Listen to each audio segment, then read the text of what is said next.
Hey guys, Patrick Burke here from Niagara Realty, the B team. Just talking about the market, what's happening right now. 3 points we're going to look at: average asking price, average sale price, and then days in the market. Oh wait, 4 things, and total number of sales. Looking really at Niagara Falls and St. Catharines, just to keep it simple. Both cities are almost identical on how they're behaving. The total number of sales going from 2014 through to 2018, both are like an upside down V. So you had 2014 sort of hovering around this range, 2018 almost identical, and in between was what happened in the 3 years in between when we had that huge market increase in terms of total activity. Meanwhile, a lot of people think it's a soft market. Yes, sales have pulled back, but again, sort of leveled off to what was more normal. Meanwhile, you may not realize, or maybe you do, the average sale price is still continuing to escalating to go up. So, for example, for St. Catharines and Niagara Falls, year-to-date average sale price for all residential is actually $800 apart. Both are at $389,000 for all res. Meanwhile, for detached, the average sale price for St. Catharines is $414. Meanwhile, Niagara Falls, $412,000. Both of those are up about 5, 6, 7% year over year. So again, the average sale price are increasing.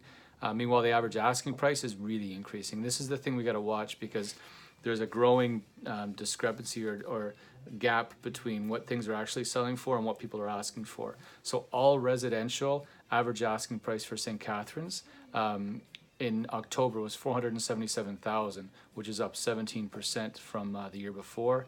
And then for Niagara Falls was $519,000 average asking price, $519. So again, year to date, average sale price at $389, average asking price $519,000. So that's a significant gap between the two, which is again creating more inventory, which is creating longer days in the market. Meanwhile, the prices are still up at these record highs. So sellers are still doing really well, but it's giving the perception that things are taking longer to sell. So it's giving the perception that the market may be softer.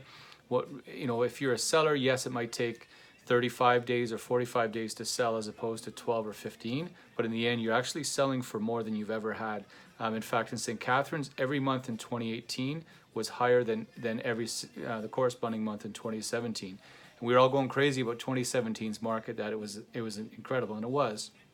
But again, every month in September has sold for more than the same month in 2017. Niagara Falls, the beginning of the year, started out slow, and now it's caught up to now there's a pretty good bump, 10, 12, 15% in some cases between the same month in 2017 and what things are selling for in 2018. So lots to look at.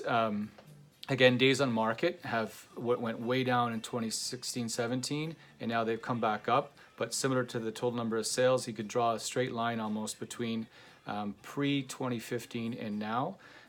In fact, when you go back over the course of the last 10 years, this is still going to be the third, maybe fourth fastest market in that 10, 12-year gap going back to 2006, 2008.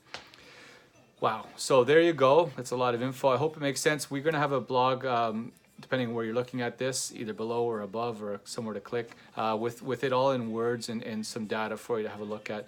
Hopefully you find it helpful. Have a look. Any questions, you can reach out to us anytime. We appreciate you staying with us. And yeah, I just put that up there. This is a little thing we've got on our wall.